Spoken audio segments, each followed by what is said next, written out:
So pipe fitting is really putting anything that could run, let's say, liquids or gases across an area. So it could be anything from water, it could be gas, it could be natural gas. So it's a really wide range of materials. So it could be plastics, it could be metal, stainless steel, aluminum, carbon steel.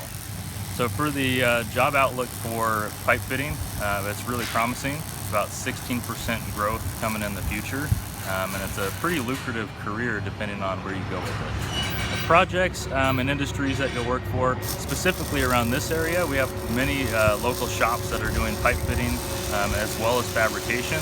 And the program is going to be catered towards learning anything from PVC fittings all the way up to welded pipe. So you might do glued pipe one day and you might be doing welded pipe the next. And also we're going to cater it towards industrial style projects where you're using the math, you're using your skills to build a project you can see in the trade. If you're a hands-on student, you like building things, maybe you don't like doing the book work as much as you like doing the hands-on work, welding or pipe fitting is definitely a career that could benefit your future.